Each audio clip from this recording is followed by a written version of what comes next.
కొద్దిపాటి వాక్యాన్ని ధ్యానం చేసుకుందామండి. ఈరోజు మన వాక్య అంశం ఏమిటి అంటే నిజ క్రైస్తవుని హృదయం ఎలా ఉంటుంది. ఏంటండి, ఎలా ఉంటుంది? బాగానే ఉంటుంది, అంతే కదండి. నిజ క్రైస్తవుని హృదయం ఎలా ఉంటుంది అని చెప్పేసి మనము కొద్దిపాటి వాక్యాన్ని ధ్యానం చేసుకుందామండి. మనం అందరము కూడా ఇప్పుడు ఒక విద్యార్థి తెలివితేటలు ఎప్పుడు బయలుపడతాయండి అమ్మ? ఎప్పుడమ్మా? ఎగ్జామ్స్ రాసినప్పుడు ఆ అబ్బాయి ఎలా చదువుతున్నాడు, ఏంటి తెలివితేటలు ఏంటని తెలుస్తుంది. ఒక చక్కగా గేమ్స్లో ఆడే ఆటగాడు నైపుణ్యం ఎక్కడ తెలియపరుస్తుంది? పోటీలో తెలుస్తుంది. దేవునికి స్తోత్రం. అలాగే ఇక్కడ నిజ క్రైస్తవుని యొక్క హృదయము అనగా నిజ క్రైస్తవుని యొక్క భక్తి ఎప్పుడు తెలుస్తుంది అంటే ఎప్పుడండి చెప్తాం? ఎప్పుడు? శ్రమలలో తెలుస్తుంది. దేవునికి స్తోత్రం. అన్నీ మంచిగా ఉన్నప్పుడు కాదు, శ్రమలలో తెలుస్తుంది నిజ క్రైస్తవుని యొక్క భక్తి ఎలా ఉందో, నిజ క్రైస్తవుని యొక్క హృదయం ఎలా ఉన్నది అన్నది మనక శ్రమలలో తెలుస్తూ ఉంటుంది.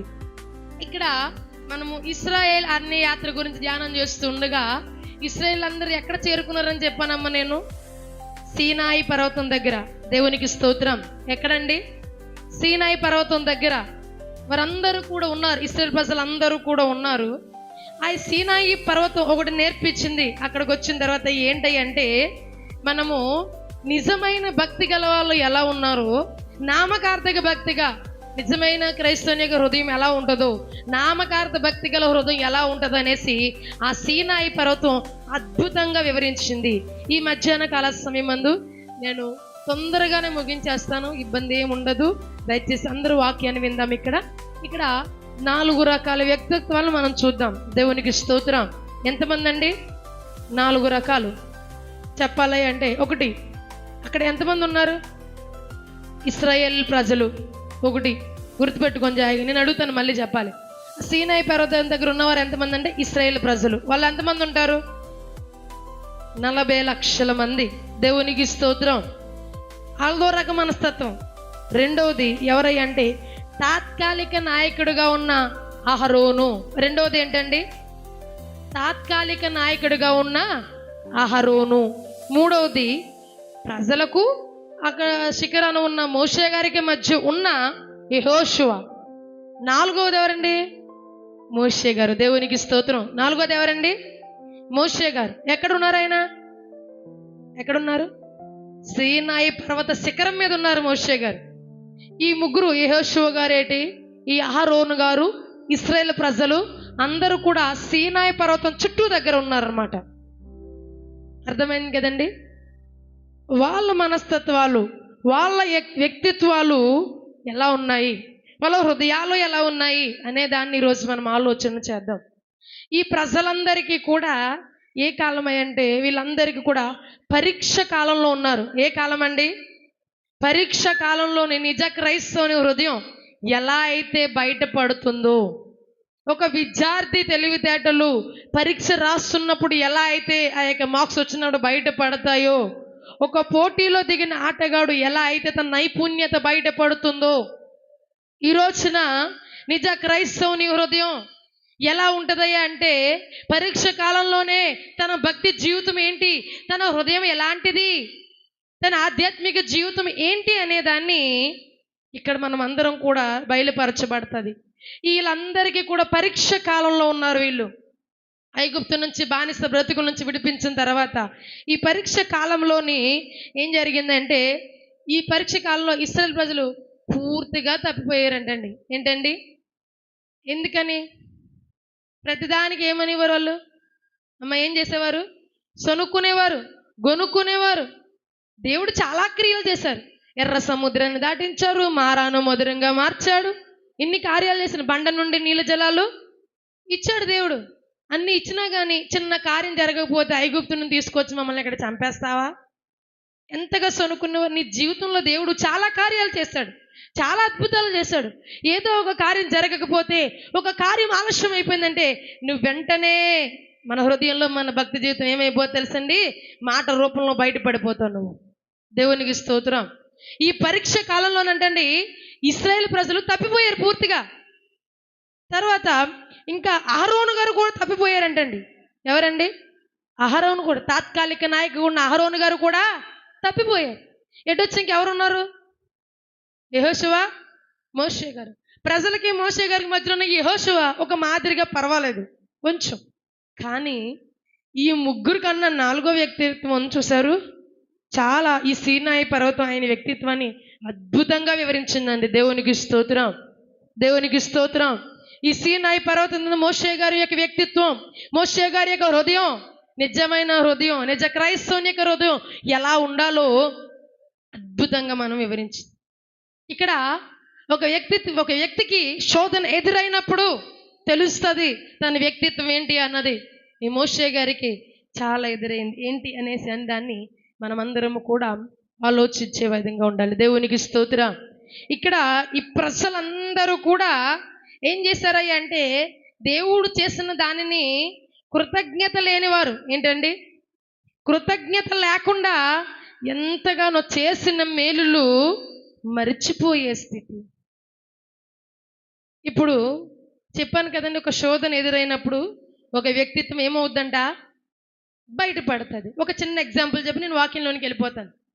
ఒక రోజు అంటండి, అందరూ జాగ్రత్తగా వింటున్నారమ్మా, నిద్రపోతున్నవారు ఒకసారి గట్టిగా దేవునికి స్తోత్రం చెప్దామా? దేవునికి స్తోత్ర. అది మీరు పడుకోలేదు కదా, ఇప్పుడు అందరూ కలిసి గట్టిగా చెప్దామా? దేవునికి స్తోత్ర. ఈ సమయం అందు చిన్నప్పటి నుంచి పుట్టేతోనే అందురాలోని ఒక ఆమె ఉందంటండి. ఆమె చిన్నప్పటి నుంచి కూడా కళ్ళు లేవంట. ఇప్పుడు ఈ సృష్టి ఎలా ఉందో అమ్మ మాట్లాడకూడదు మీరు, ఈ సృష్టి ఎలా ఉందో తనకి తెలీదు. సరే అని చెప్పేసేసి ఎదుగుతా వచ్చింది. బాల్యం నుంచి యవ్వన దశలోకి వచ్చిందంటండి ఆ అమ్మాయి, కళ్ళు లేని అమ్మాయి. యవ్వన దశలోకి వచ్చేసరికి ఒక అబ్బాయి పరిచయం. అనగా ఏంటంటే ఈ కళ్ళు లేని అమ్మాయికి కొంచెం చెయ్యూతనివ్వడం, కొంచెం బాగా అలా నడుస్తున్న మాట్లాడడం, ఇలా మాట మాట కలపడంతోనే అబ్బాయి ఒకరోజు తన మనసులో మాటని బయలుపరచడంట. ఏమని తెలుసా? నేను నిన్ను, అమ్మ చెప్పండి, తెలీదా? తెలుసు కదా. ఏమన్నాడంట? నేను నిన్ను ప్రేమిస్తున్నాను, నేను నిన్ను పెళ్లి చేసుకుందాం అనుకున్నాను అన్నాడంట. ఆ అమ్మాయి అందంట, నాకు ఏమి లేవు, కళ్ళు లేవు కదా, నేను నిన్ను చూచేదాకా కూడా నేను నిన్ను పెళ్లి చేసుకోను అందంట. పెళ్లి చేసుకున్నాను, ఇదేంటి లిటిగేషన్ అబ్బా అని చెప్పేసి అనుకున్నారు. సరే అయిపోయింది. కొన్ని రోజుల తర్వాత ఏం జరిగింది అంటే ఒక అతను ఇతనికి ఈమెకి కళ్ళదానం, నేత్రదానం చేశాడయ్యంట. దేవునికి స్తోత్రం. చేసిన తర్వాత కళ్ళు వచ్చాయి. అబ్బాయి సంతోషంగా వచ్చి ఆ అమ్మాయి ఎదురుగా నుంచున్నాడంట. కళ్ళు వచ్చి అన్ని చూస్తే చాలా సంతోషం. ఈ ప్రకృతి ఇంత అందంగా ఉంటుందా అంటే, బాల్యం నుంచి కళ్ళు లేవు కాబట్టి ఈ ప్రకృతి ఎలా ఉంటుందో ఆమెకి తెలీదు. తెలుస్తుందా అండి? తెలీదు. అన్నీ చూసిన తర్వాత చాలా సంతోషపడిందంట. పడిన తర్వాత సరే ఆ అబ్బాయి కూడా వచ్చాడు. నిలబడిన తర్వాత ఏంటి ఇలాగా నేనే అని చెప్పేసి అన్నప్పుడు చూడగానే నిరాశ పడిందంట ఆ అబ్బాయిని చూసి. ఏం పడిందండి? ఎందుకు పడిందంటే ఆ అబ్బాయికి ఏం లేదు, చూపు లేవు. చూపులే నిరాశపడి, ఏంటి నీ కళ్ళు లేవా, నేను చేసుకోవాలా, సారీ ఏమనుకోకు, నేను చేసుకోను అనేసి అందంట. సరే అని చెప్పేసి చేసుకోవంటే లేదు నేను చేసుకోను, నువ్వు కళ్ళు లేకపోతే నేను నిన్ను అసలు చేసుకొని ఏం చేయను, అసలు వద్దు, ఇలా అయితే నాకు వద్దు, నువ్వు కళ్ళు లేనుడు కాబట్టి నువ్వు కూడా ఒక అందుడు కాబట్టి అందురాలను పెళ్లి చేసుకో, నన్ను వద్దు అని చెప్పేసి తన్ని చాలా బాధపరిచిందంట. సరే బాధపరిస్తే బాధపడుతూ ఓ పక్కన పోన్లే తను ప్రేమించిన అమ్మాయి కళ్ళు వచ్చాయని సంతోషంతో, ఓ పక్కన ఇలా డిస్కరేజ్ చేసిందన్న బాధతో ఏం చేసిందంటే ఒక లెటర్ రాసి ఆమె చేతిలో పెట్టేసేసి అతను వెళ్ళిపోయాడంట. వెళ్ళిపోయిన తర్వాత ఆ లెటర్ తీసి అలా వెళ్ళిపోయాడైనా, వెళ్ళిపోగానే చింపి ఆ లెటర్ చదివిందంట. చదివితే అందులో ఒక మాట రాసిందంట. ఏమో తెలుసా? నా కళ్ళు జాగ్రత్త అని. ఏంటండి? దీన్ని బట్టి మీకు ఏం అర్థమైంది? అతని కళ్ళు ఎవరికి ఇచ్చారు?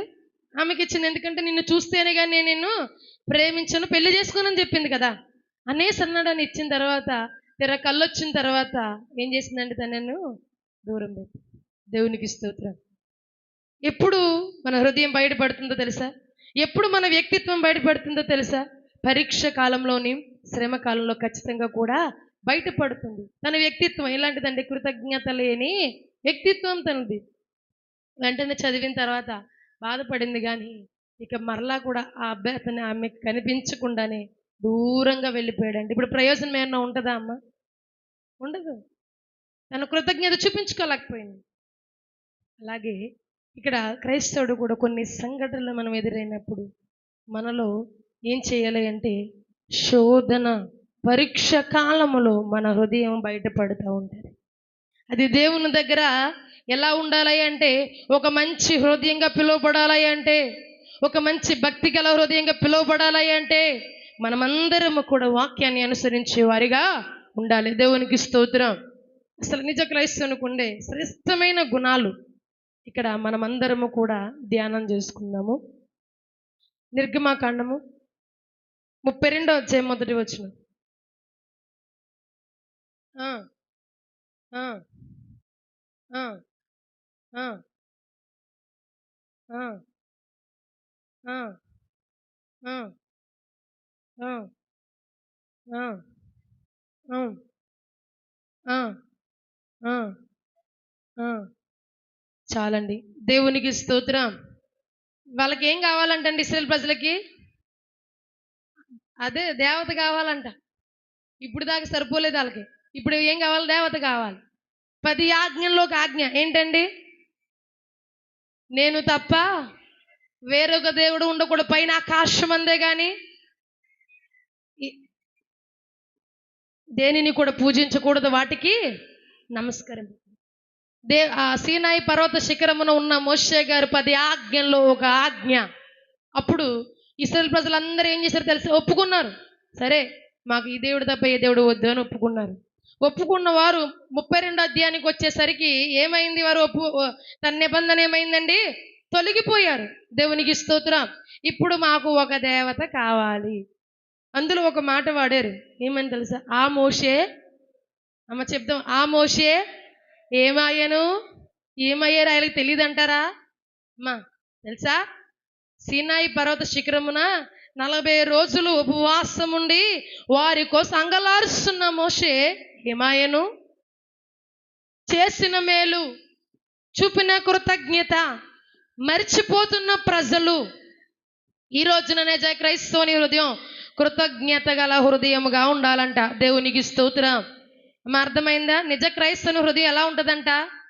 కృతజ్ఞత కలిగి ఉంటుందంట.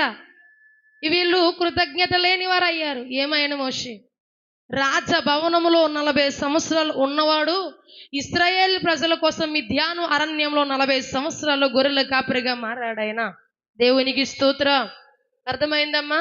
రాజభవనంలో 40 సంవత్సరాలు ఉన్నవాడు ఇశ్రాయేల్ ప్రజల కోసమే మిద్యాను అరణ్యంలో 40 సంవత్సరాలు గొర్రెల కాపరిగా చేస్తాడు ఆయన. ఎందుకోసం అంటే ఇశ్రాయేల్ ప్రజల కోసం, ఇశ్రాయేల్ ప్రజల కోసం ఎంతగానో అంగలార్చాడు ఆయన. సీనాయి పర్వత శిఖరమున ఎంతగానో గోజాడాడు ఆయన, యాచించాడు ఆయన. కానీ ఆయన మేలులను మర్చిపోయారు. కృతజ్ఞత లేని ప్రజలు సానుభూతి చూపించలేకపోయారు. దేవుడు మోషేని పిలిచి అంటాడు, మోషే, నా పిల్లలు వాళ్ళు ఇశ్రాయేలు ప్రజలు, నువ్వు త్వరగా కొండ దిగి వెళ్ళయ్యా. వాళ్ళు చాలా పెద్ద తప్పు చేస్తున్నారు, దిద్దుకోలేని తప్పు చేస్తున్నారు. నువ్వు త్వరగా వెళ్ళు. వాళ్ళు చేసే తప్పులు చూస్తూ ఉంటే ఇక నా వల్ల కాదు అనేసి అన్నాడంట దేవుడు. ఒకసారి ఆ వాక్యాన్ని చూద్దామా? నిర్గమాకాండంలోనే 32వ అధ్యాయంలోనే 9-10 వచనాలు. 9-10 వచనాలు. మరియు యెహోవా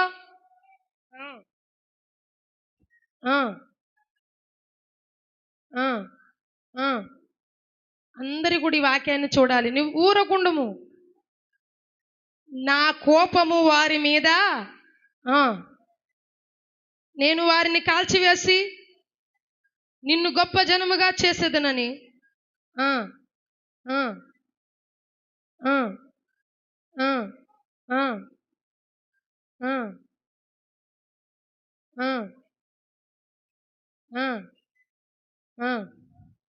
చాలండి. దేవునికి స్తోత్రం. ఒకసారి అందరూ కూడా నన్ను చూడండి, నేను వివరించేస్తూ ఉంటాను.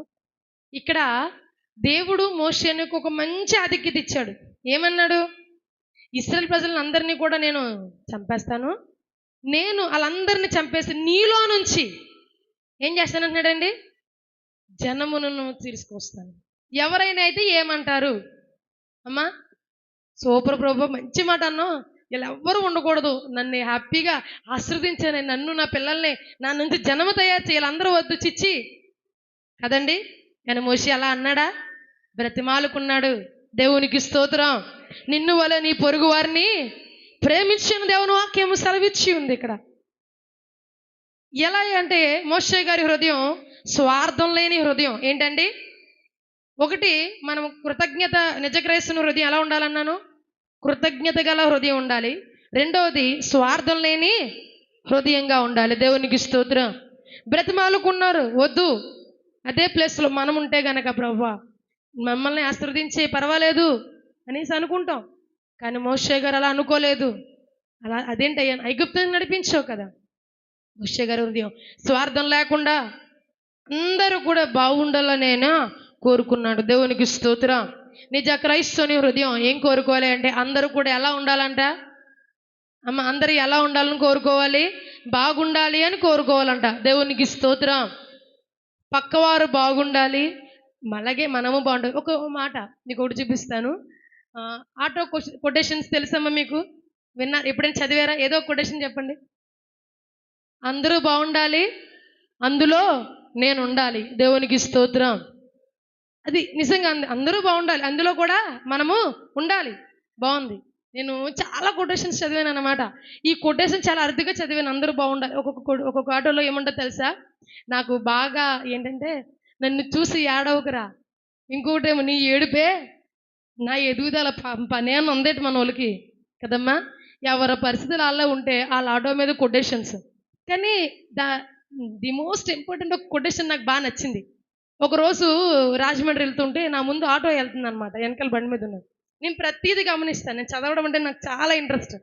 ఒక కొటేషన్ ఉంది, ఏంటంటే చిరునవ్వుతో వరం ఇస్తావా, చిత్తు నుండి లేచి వస్తానన్నాడు. ఇంతకు ఆటోలో ఉన్నాడు. మళ్ళీ ఇంకో మాట అన్నాడు, దాన్ని మరుజన్మ కరుణిస్తావా, ఇప్పుడే మరణిస్తాడు అంటాడు. ఏంటండి? చిరునవ్వుతో వరం ఇస్తావా, చిత్తు నుండి లేచి వస్తాను, మరు జన్మకు వరం ఇస్తానంటే ఇప్పుడే చనిపోతాను. అయ్యి బాబాడు ఆటోలో ఉన్నాడు. కొటేషన్ చూసిన తర్వాత నాకు దిమ్మ తిరిగిపోయింది. దాన్ని 3 సార్లు చదివాను నేను. ఓహో, ఇలాంటి కొటేషన్లు వాడుతున్నారని. కానీ ఆ ఆటో కొటేషన్స్ ది మోస్ట్ నాకు నచ్చింది ఏంటి అంటే, అందరూ బాగుండాలి, అందులో నేను ఉండాలి. దేవునికి స్తోత్రం. మనమందరము కూడా ఎలా ఉండాలి అంటే స్వార్థం లేని హృదయముతో ఉండాలి. అందరూ బాగుండాలని కోరుకోవాలి. అంత్యకాలంలో అపోస్తలుల పౌలు తిమోతికి రాసిన పత్రికలో ఉంటుంది, తీయొద్దు. కానీ అంత్యకాలంలో అపాయకరమైన రోజుల మధ్య ఎలా ఉన్నారా అంటే స్వార్థపరులు, బింకములాడువారు. మా నిన్ను నువ్వు ఎంత ప్రేమించుకుంటావో నీ పొరుగు వారిని కూడా అంతే నీవు ప్రేమించాలి. స్వార్థంతో నిండిపోయింది లోక ప్రేమ, స్వార్థంతో నిండిపోయింది మనుషుని ప్రేమ, మనుషుని హృదయము స్వార్థంతో ఉండిపోయింది. కానీ ఇక్కడ మోషే గారు అంటున్న మాట ఏంటంటే స్వార్థం లేని హృదయం అయింది, స్వార్థం లేని ప్రేమ అయింది, నిస్వార్థమైన ప్రేమ. ఈరోజు దేవుడు కూడా స్వార్థం లేని ప్రేమతో నిన్ను ప్రేమిస్తూ ఉన్నాడు. శాశ్వతమైన ప్రేమతో నిన్ను ప్రేమిస్తూ ఉన్నాడు. ఆయన ప్రేమ కాదని ఒక స్వార్థమైన ప్రేమతో ఉన్న ఆ ప్రేమ జోలికి మనం పోతూ ఉండి నిరాశ పడిపోతున్నాం.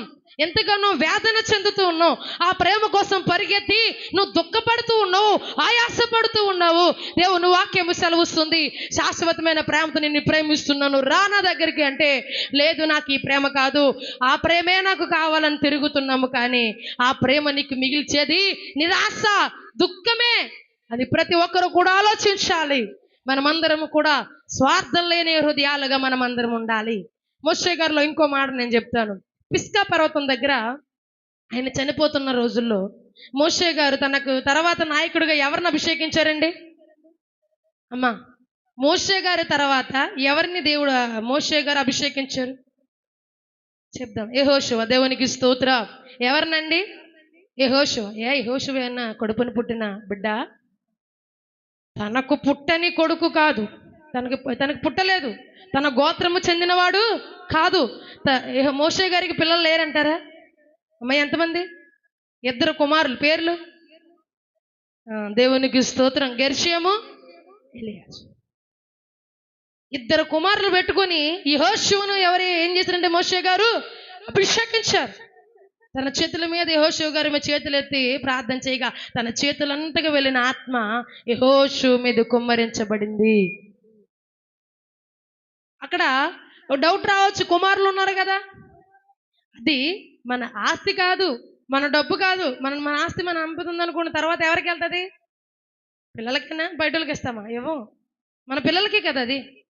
అలాగే ఇక్కడ అది డబ్బు, అది ఆస్తి కాదు, ఇది దేవుని ఇచ్చిన ఆత్మ. దేవునికి స్తోత్రం, దేవునికి స్తోత్రం. గట్టిగా రెండు చేతుల పైకి అందరూ చెప్పాలి, దేవునికి స్తోత్రం. అక్కడ ఇది దేవుని ఆత్మ. నేను నిజంగా ఈ పరిచర్య కోసం నేను నా భర్త చాలా అంగలార్చం. ఎందుకో తెలుసా? తన వారసత్వంగా మాకు రాకూడదు. ఇది ఆస్తి కాదు, దేవుని ఆత్మ, దేవుని సంఘము. పిలుపు ఉంటేనే రావాలని ఎంతగానో గోజాడితే దేవుని వాక్యం సెలవిచ్చింది ఏంటి డాడీ ఉన్నప్పుడే దేవుడిని నిలబెట్టుకుని పోతున్నాడు, ఇక్కడ వాడబడబోతున్నావు, నువ్వు వాడబడబోతున్నావు అని అభిషేకించడం జరిగింది. దేవుడు నాతో మాట్లాడిన మాట నేను ఎప్పటికీ మర్చిపోలేను. నువ్వు నా సొత్తు, నేను నిన్ను ఏర్పరచుకున్నాను, అనేకమంతో నేను వాడుకొనబోతున్నాను, ఏర్పరచుకున్నాను దేవుడు మాట్లాడుతున్నప్పుడు అనిపించింది. నిజమే. ఎందుకని అంటే మోషే గారు కూడా తన స్వార్థంతో ఈ మాత్రము కూడా చెయ్యలేదు. దేవునికి స్తోత్రం. కనుక ఇక్కడ మోషే గారి హృదయం ఎలాంటిదని చెప్పుకున్నామని మనం, స్వార్థం లేని హృదయము. నిజ క్రైస్తవుని హృదయం ఎలా ఉండాలి? అమ్మ మిగిలిన వెనకాల విన్నారా, వినలేదా? ఎలా నిజ క్రైస్తవుని హృదయం ఎలా ఉండాలంట? స్వార్థం లేని హృదయము.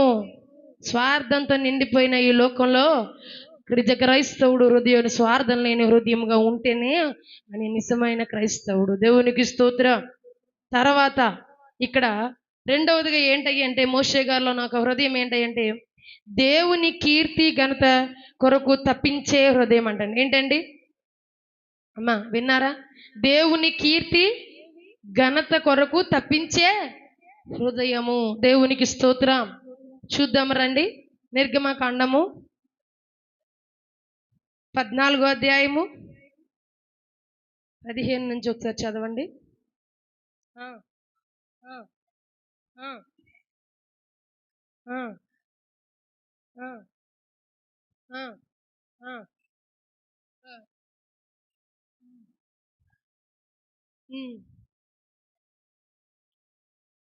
ముప్పై 32 చదవండి ఒకసారి. 32వ అధ్యాయంలో చదవండి. ఇప్పుడు చదువుకుందాం కదా మనం. 13, 14, 15.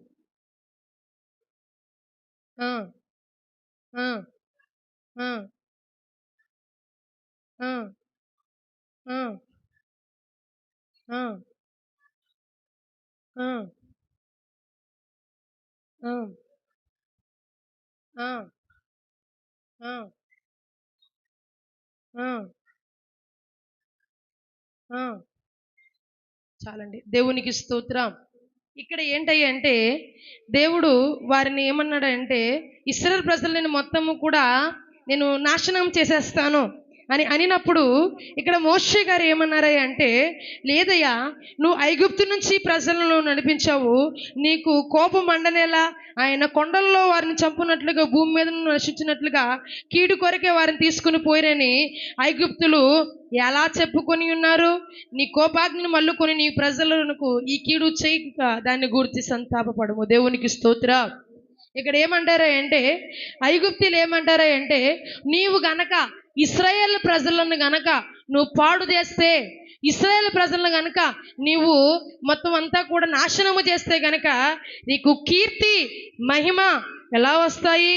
ఎందుకని అంటే వారు ఏంటంటే ఐగుప్తులు అనుకుంటారు ఏమని అంటే, వారిని తీసుకెళ్ళి అక్కడ చంపడానికి దేవుడు తీసుకెళ్ళింది అని అంటారు. నీ నామానికి అవమానం వస్తుంది. అవమానం కాదు, దేవుని నామానికి ఏమి రావాలి అమ్మా? దేవుని నామానికి ఏమి రావాలి? మనల్ని బట్టి, మన ప్రవర్తన బట్టి, మన క్రియలను బట్టి దేవుని నామానికి మహిమ రావాలి, దేవుని నామానికి ఘనత రావాలి.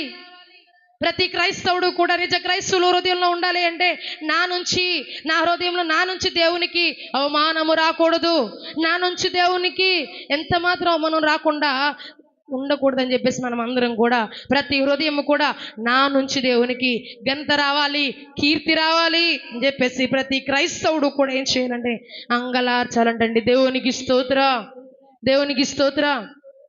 సంఖ్యాకాండము అది మీకు చూపిస్తాను ఒకసారి. నిర్గమకాండం అని చెప్పాను.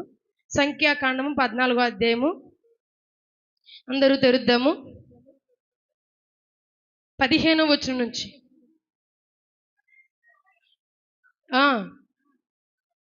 ఆ! ఆ! ఆ! ఆ! ఆ! ఆ! చాలండి. దేవునికి స్తోత్రం. అర్థమైందమ్మా? ఒక్క దెబ్బతో నువ్వు చంపేసావనుకో, వాళ్ళందరూ ఏమనుకుంటారు, నీ కీర్తి గురించి తెలిసిన జనములు ఏమనుకుంటారంటేనండి, ఒక దేవుడు కానాన్‌లోకి అనగా ఇచ్చిన దేశానికి చేర్చలేక మధ్యలోనే వారిని చంపించేసారనుకుంటారు కదా! అంటే దేవుని కీర్తి కోసం, దేవుని ఘనత కోసం తప్పించే హృదయం మోషే గారి హృదయం. ఈరోజు నీవు నేను కూడా మనల్ని బట్టి దేవుడు ఘనపరచాలి, మన క్రియలను బట్టి దేవుడు ఘనపరచబడాలి అని ప్రతి ఒక్కరు కూడా ఆలోచించాలి. ఈ రోజున మనం దేవుడు చాలా మంది అంటారు, నువ్వు దేవుడిని నమ్ముకున్నాం కదా, దేవుడిని నమ్ముకున్నావు కదా, మరి ఈ పని చేయడం తప్పు కదా అని అంటారా అనరండి? ఏదైనా చేస్తే మనం బైబిల్ చదువుతున్నాం, కానీ అమ్మా ప్రజలు మనల్ని చదువుతారు. దేవుణ్ణి నమ్ముకున్నావు కదా, చర్చికి వెళ్తున్నావు కదా, బాప్తిసం తీసుకున్నావు కదా, పాటలు పాడుతున్నావు కదా అనేసి ఖచ్చితంగా కూడా ప్రశ్న వేస్తారండి. కనుక అలాంటి వారి ముందు మన దేవుడికి ఘనత రావాలి, మన దేవునికి కీర్తి వచ్చే విధముగా నిజ క్రైస్తవుని హృదయం తప్పించే హృదయంగా ఉండాలి. పౌలు భక్తుడు అంటాడు ఫిలిప్పీ సంఘానికి రాస్తూ, చూద్దాం రండి, ఫిలిప్పీలకు రాసిన పత్రిక 1వ అధ్యాయం 19-20 వచనాలు.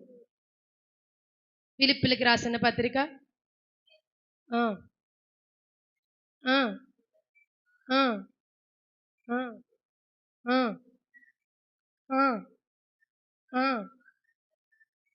నా బ్రతుకు మూలంలోనైనా సరే ఆ, ఆ. చాలండి. దేవునికి స్తోత్రం.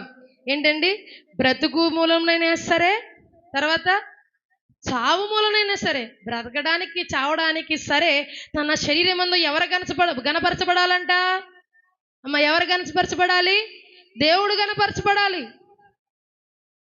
దేవుడికి మెచ్చాలి. ఏదో మనల్ని అందరూ మెచ్చుకోవాలని చెప్పేసేసి దేవునికి ఇష్టం లేని కార్యాలు మనం చేస్తూ ఉన్నాము. ఎవరు మెచ్చుకోవాలి? మనుషులు మెచ్చుకోవాలా, దేవుడు మెచ్చుకోవాలా? అమ్మా ఒకసారి అందరు నన్ను చూస్తారా? రెండు పైకి ఎత్తి గట్టిగా దేవునికి స్తోత్రం చెప్దాం. దేవునికి స్తోత్రం. ముగించేసుకుందాం. దేవునికి స్తోత్రం. అబ్బా ఎంత సంతోషం వేసేసిందో అమ్మా. మన నుంచి మనుషులు మెచ్చుకోవాలా, దేవుడు మెచ్చుకోవాలా? దేవుడు మెచ్చుకోవాలి. మనుషులు ఒకసారి మెచ్చుకుంటారు, ఒకసారి తిడతారు. అదే నోటితో నేను పొగుడుతారు, అదే నోటితో చెయ్యి అంటారు. అది కాదు నీకు కావాల్సింది. దేవుని దగ్గర నువ్వు మెప్పు పొందుకోవాలి అంటే ఈ లోకంలో మనిషి మెప్పు కోరుకోవడం కాదు, దేవుని మెప్పు కోరుకోవాలి. కనుక దేవుడు నచ్చే విధంగా బ్రతకాలి, దేవుడు మెచ్చే విధంగా బ్రతకాలి. ఈ లోకంలో మనం అనుకుంటూ ఉంటాము, నేను ఎలా ఉండాలంటే నేను మాత్రం కనపరచబడాలి, నేను హెచ్చుగా అనుకుంటాం, కానీ వీరందరి ముందు కూడా మనం ఉండలేము. కనుక మనమందరం చేయాల్సింది ఏంటంటే మన హృదయము దేవుని ఘనత కొరకు, దేవుని కీర్తి కొరకు తప్పించే హృదయంలా ఉండాలి. నిజ క్రైస్తవుని హృదయం ఎల్లప్పుడూ నా క్రియల మూలంగాను, నా ప్రవర్తన మూలంగాను దేవునికి మహిమ రావాలి, దేవునికి ఘనత రావాలి అనే విధంగా మనం అందరం ఉండాలి. మనల్ని బట్టి దేవునికి అవమానము కలుగకూడదు. ఎందుకని అంటే దేవుడు కొన్ని సంవత్సరాల క్రితమే మరొకరుకు తన ప్రాణాన్ని పెట్టి రక్తాన్ని కార్చి కలువరి సిలువలో తన శరీరం అంతా కూడా నలగొట్టుకొని ఎందుకంత త్యాగం చేశాడో తెలుసా?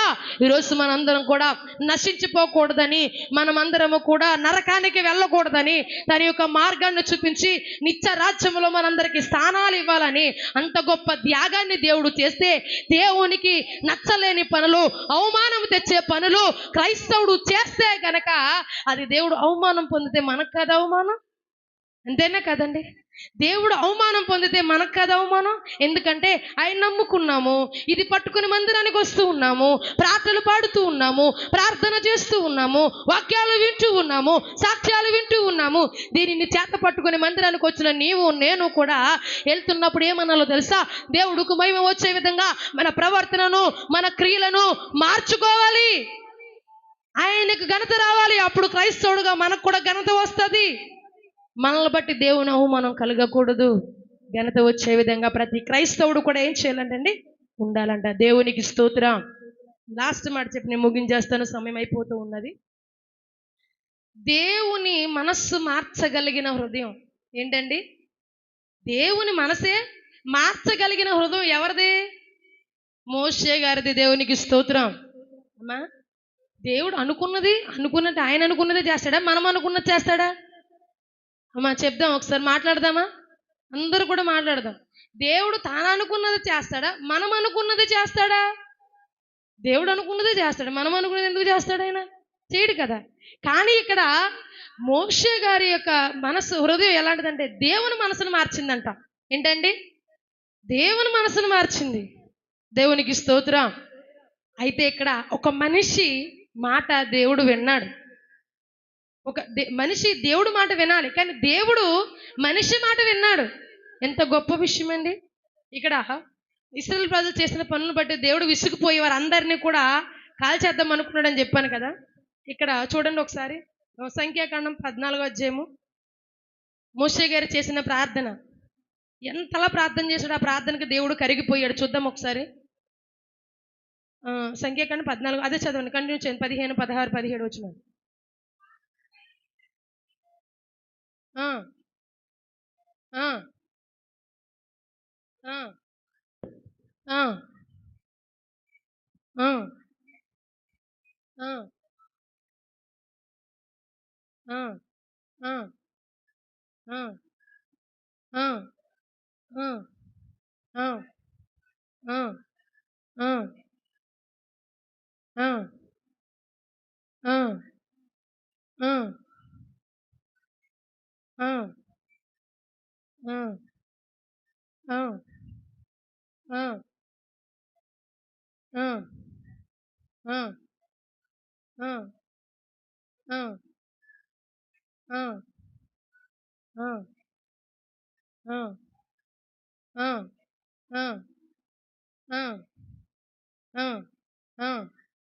అయితే నా జీవము తోడు భూమి అంతయు. చాలండి, దేవునికి స్తోత్రం. ఏంటండి ఇక్కడ అందరూ విన్నారా? వాక్యాన్ని చదివారా, చూసారని అందరూ కూడా? యెహోవా నీ మాట చొప్పున నేను క్షమించి ఉన్నాను. దేవునికి స్తోత్రం. ఎవరి మాట చొప్పున? మోషే గారి మాట చొప్పునంట. మోషే గారు మనిషే కదండి, పైనుంచి వచ్చారా? అమ్మ మనిషేనా? ఆయన ప్రార్థన చేయగా నువ్వు చెప్పావు కాబట్టి నేను ఆ ప్రజలందరినీ కూడా క్షమిస్తాను. దేవునికి స్తోత్రం. ఇంకో మాట చెప్పేసి ఇంతటితో క్లోజ్ చేస్తాను. నిర్గమాకాండం 32, 13, 14.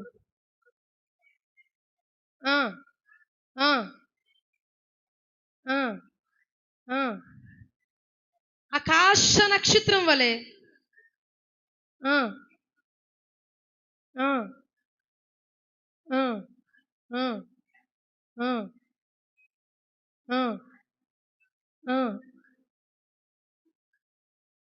ప్రమాణము చేసి చెప్పితమని అంతటి యెహోవా తన ప్రజలకు చేసేదనని చెప్పిన కీడును గురించి ఏమయ్యాడంట? సంతాపడ్డాడంట. దేవునికి స్తోత్రం. ఎవరు చెప్పగా? మోషే గారు చెప్పగా. దేవునికి స్తోత్రం. ఆ ప్రజలందరూ కూడా ఇశ్రాయేలు చేసిన పనులు బట్టి, దేవునికి ఇష్టం లేని కార్యాలు బట్టి దేవుడు చూసి కీడు చేయాలని ఉద్దేశించుకున్నాడు. వారిని నాశనము చేద్దాం అనుకున్నాడు, వారిని చంపేద్దాం అనుకున్నాడు. ఒక మాటలో చెప్పాలంటే, ఎందుకంటే దేవునికి కోపం వచ్చిందండి. తన స్వహస్తాలతో తన రూపము చొప్పున తన పోలిక చొప్పున నరుణ్ణి చేస్తే సృష్టికర్తను మరిచి సృష్టిని పూజించుని జనాంగం నిమిత్తమే దేవుడికి కోపం వచ్చింది. వద్దు, తీసేస్తాను, నీలో నుంచి జనం పుట్టిస్తానంటే మోషే ఏమని ప్రార్థన చేశాడు తెలుసండి? విజ్ఞాపన ప్రార్థన ఏమని చేశాడో తెలుసా? అన్నాడు, అబ్రాహాముతో చెప్దాం. అబ్రాహాము దేవుడు, ఇస్సాకు దేవుడు, యాకోబు దేవుడు, వారితోనూ ప్రమాణం చేశాడు కదా. దేవుడు ఏం ప్రమాణం చేశాడు? నీ సంతానమును ఆకాశ నక్షత్రం వలె, ఇసుక రేణుల వలె నేను ఆశీర్వదిస్తానని ప్రమాణం చేసి మర్చిపోయావా తండ్రి? ఎంతలా ప్రార్థన చేశాడండి. విజ్ఞాపన ప్రార్థన చేసి బ్రతిమాలకున్నాడంట, యాచించాడంట, గోచాడాడంట. ఒక మనిషి చేసిన ప్రార్థన యెహోవా హృదయాన్ని, యేసుక్రీస్తు వారి హృదయాన్ని కదిలించింది. ఈరోజు నీవు నేను చేసిన ప్రార్థన అమ్మా దేవుని దగ్గరికి వెళ్తుందంటారా? అమ్మా నీవు నేను చేసిన ప్రార్థన, ఒక మనుషుడే చేసిన ప్రార్థన, సీనాయి పర్వత శిఖరమునికి వెళ్ళి ప్రార్థన చేసిన ప్రార్థన, విజ్ఞాపన ప్రార్థన, కోపము నుంచి దేవుడు చేయబోతున్న కీడు నుంచి మళ్లించింది. ఈరోజు నీ ఇంటి కోసం, సంఘం కోసం, కుటుంబాల కోసం, నీ భర్త కోసం, నీ బిడ్డల కోసం నువ్వేం చేయాలో తెలుసా? విజ్ఞాపన చేయాలి, ప్రార్థన చేయాలి. ఏమన్నా తెలుసా? దేవా, నీకు నేను బాధ తెచ్చే విధముగా ప్రవర్తించానేమో, నా క్రియలు, నా యొక్క ప్రవర్తన, నా కుటుంబ ప్రవర్తన, నా సంఘ ప్రవర్తన, నా సేవకుల ప్రవర్తన సమస్తము కూడా దేవునికి అవమానము తెచ్చే యొక్క విధముగా ఉందేమో. అలా కాకుండా నీ నామానికి మేము తెచ్చే విధముగా అయా అవమానం తెచ్చే పనులు చేస్తామేమో, కీడుని ఉద్దేశించి మానేసి ప్రభా సంతాపపడే విధముగా దేవుణ్ణి అంగలార్చాలి. నీ బిడ్డల కోసం, నీ సంఘం కోసం అంగలార్చాలి నువ్వు, నీ భర్త కోసం అంగలార్చాలి నువ్వు, నీ భార్య కోసం రోధించాలి నువ్వు. ఎప్పుడండి మనం ప్రార్థన చేస్తాము? ఏ రోజు మనం ప్రార్థనకి సమయాన్ని ఇస్తున్నాము? ఇంత సమయం దేవుడు నీకు ఇచ్చినప్పుడు నువ్వు ప్రార్థన చేసే స్త్రీగా, ప్రార్థించే పురుషుడిగా నీకు బాధ్యత ఉంది. నా భార్య చేస్తుందిలే పర్వాలేదు అని అనుకుంటారు. ఒక స్త్రీయే కాదు, పురుషుడు కూడా ఇంటిలో అంగలార్చాలి. తల్లి బిడ్డల కోసం అంగలార్చే రోజులు లేవు. చాలా దారుణంగా ఎంత విధంగా ఉన్నారంటే మనుషులందరూ. దేవుడు నీకు ఇచ్చిన ఆయుష్ను, దేవుడు నీకు ఇచ్చిన సమస్తముని కూడా ఇంత విధంగా ఈరోజు నువ్వు నేను ఉన్నామంటే ఎవరు కృప? ఎవరు కృప? దేవుని కృప. దేవునికి స్తోత్రం. ఇందాక సాక్ష్యం ఇచ్చారు, అందరూ విన్నారు కదండి.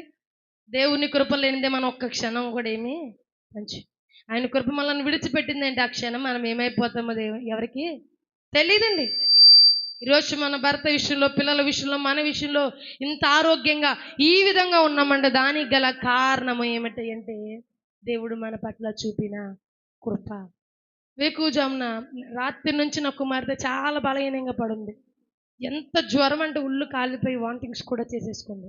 దానికి జ్వరం వచ్చిందంటే మినిమం 4-5 రోజుల్లో కానీ తగ్గదు అసలు. నాకు చాలా భయం వేసింది. నేను చూస్తే ఈ లేరు తెల్లరగట్లు వచ్చారు. ఈ లేరు ఏంటి ఈ పిల్ల ఇలా అయిపోతుందని తైలం రాసి నేను ఎంతో ఏడ్చేసాను రాత్రి అంతా. తెల్లరగట్ల ప్రార్థనకి తీసుకొచ్చేసాను. బలిపీఠం మీద పడుకోబెట్టాను నా కుమార్తె కోసం. సంఘం అందరూ అంగలార్చారు, నేను కూడా అంగలార్చాను, ప్రార్థన చేశాను, తైలం వేసాను. పొద్దున్న కల్లా నా కుమార్తె లెగిసి ఎలా రెడీ అయ్యి వచ్చింది. దేవునికి స్తోత్రం. దేవుడు చాలా గొప్ప అద్భుతమైన కార్యాలు మన జీవితంలో చేస్తాడు. అది వినడానికి చిన్న విషయమే కావచ్చు, కానీ అనుభవించే వారికి చాలా పెద్ద గొప్ప సాక్ష్యమే అది. ప్రతి ఒక్కరి జీవితంలో కూడా అంతే. నా జీవితమే నేను చెప్పట్లేదు, మాకి పట్టుకున్న నా కాడి నుంచి వింటున్న మనందరి జీవితాల్లో కూడా దేవుడు చేసే చిన్న చిన్న కార్యాలు మనకు అనిపిస్తాయి. చాలా పెద్ద అద్భుతం మన జీవితం. కాబట్టి ఆనాడు మోషే గారు ఒక హృదయము దేవుని మనస్సు మార్చే హృదయంగా ఎంత విధంగా మార్చబడిన చూసారండి. కేవలం ఆ ప్రార్థన, విజ్ఞాపన ప్రార్థన. మనము కూడా ప్రార్థన చేద్దాం, దేవుని దగ్గర గోజాడదాం, వేడుకుందాము. ఖచ్చితంగా కూడా దేవుడి యొక్క మనస్సు మారి నీ ఆలోచన ఏమిటో దేవుడు సఫలపరుస్తాడు. దేవునికి స్తోత్రం. ఇలా అన్నాను కదా అనేసి వ్యర్థమైన ప్రార్థన చేస్తే దేవుడు ఆలకిస్తాడా? అమ్మా వ్యర్థమైన ప్రార్థన చేయకూడదు. కాబట్టి మనము ఇప్పుడు మోషే గారు అడిగిన దాంట్లో ఒక న్యాయం ఉంది, అవునా కదండి? వాళ్ళందరూ నశింపజేస్తే ఎలా ప్రభు ఐగుప్తు నుంచి విడిపించింది ఎందుకు? నీ నామానికి మహిమ రాదు, కీర్తి రాదు, నిన్ను అవమానంగా చూస్తారు. వద్దు తండ్రి అన్నాడు. నువ్వు ప్రమాణం చేసి మర్చిపోయావా? చక్కగా చేశాడు. మనము కూడా రీజనబుల్గా మనకి ఏది కావాలో దేవునికి తెలుసు, కానీ మనం ప్రార్థించేటప్పుడు ఆయనకి నచ్చే విధముగా వ్యర్థమైనవి కాకుండా ఆయనకి మనకు దేవుడికి ఏదైతే మనకి ఇస్తాడో ఆయన అన్ని సమస్తం ఎరిగిన వాడు. కానీ మనం చేసే ప్రార్థనలోకి న్యాయబద్ధంగా అడిగితే గనక దేవుడు తన హృదయాన్ని మార్చుకొని మన కుటుంబాల మీద జాలి పడతాడు, దయ చూపిస్తాడు. తెల్లారు లేస్తే దేవునికి ఇష్టం లేని పనులు మన కుటుంబాల్లో ఉండొచ్చు, మన భర్త పట్ల జరగవచ్చు, మన బిడ్డల పట్ల జరగవచ్చు, మన పట్లనే జరగవచ్చు.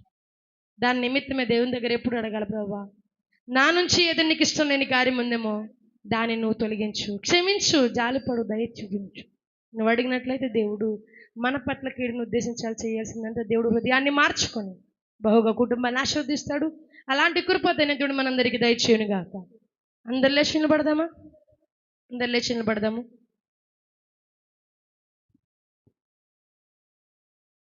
అందరం లేచి నిలబడదాం. కళ్ళు మూసుకుందాం, చిన్న ప్రార్థన చేసుకుందాం. అందరు లేచి నిలబడదాం,